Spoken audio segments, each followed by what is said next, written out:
அடிக்கிற வெயிலுக்கு வீட்டுக்குள்ளேயே இருக்க வேண்டாம், ஏதாவது மரத்தோட நிழலுக்கு கிடைச்ச போது அங்கே போய் தங்கிக்கலாங்கிற மாதிரி அவ்வளோ வெயில் கொளுத்து தள்ளுதுங்க. இப்போ எங்கள் ஊர்லேயும் இந்த நொங்கு விற்க ஸ்டார்ட் பண்ணிட்டாங்க. இது நம்ம ஊர் நொங்கு கிடையாது, கேரளத்துலேருந்து வர நொங்குன்னு சொன்னாங்க. அவங்க கேரளத்துலேருந்து தான் நாங்கள் நொங்கு எடுத்துகிட்டு வரோன்னா, ஆனால் சாப்பிட சூப்பராகவே இருந்துச்சு.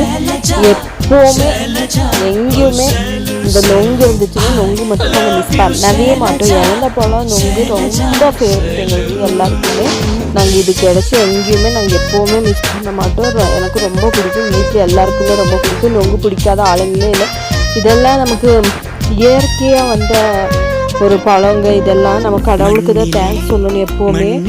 நம்ம இந்த இளநீ சாப்பிட்றதுல இளநியை விட ரொம்ப கூலானது இந்த நொங்குன்னு சொல்லுவாங்க. அந்த மேலே அது தோலும் கூட எடுக்காமல் அப்படியே சாப்பிட்றதுனால ரொம்ப கூலிங்காக இருக்குது உடம்புக்கு அப்படின்னு சொல்கிறாங்க.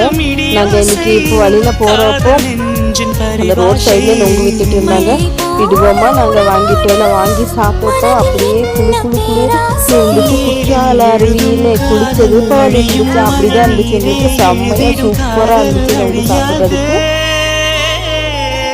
சம்மரில் எல்லோரும் இந்த மாதிரியே சாப்பிடுங்க. பழங்க ஃப்ரூட்ஸ் நல்லா சாப்பிடுங்க. இப்போ நொங்கெல்லாம் கிடைச்சா நம்ம ஊர் சைடில் சொல்லவே வேண்டாம். நம்ம ஊர் சைடில் எப்போவுமே நொங்கெல்லாம் கிடைக்கும். இளநீ விட நொங்கு ரொம்ப கூலிங் நம்ம பாடிக்கு. ஸோ எல்லாருமே வாங்கி சாப்பிடுங்க. இந்த ஒரு சம்மரை செம்மையை என்ஜாய் பண்ணுங்கள், சூப்பராக இருங்க, பார்த்துருங்க வெயிலில். பின்ன எல்லோரும் ஓட்டு போட்டுட்டிங்களா? எல்லோரும் யார் யாருக்கு ஓட்டு போட்டிங்க அப்படிங்கிறத கமெண்ட்டில் சொல்லுங்கள். தேங்க்யூ.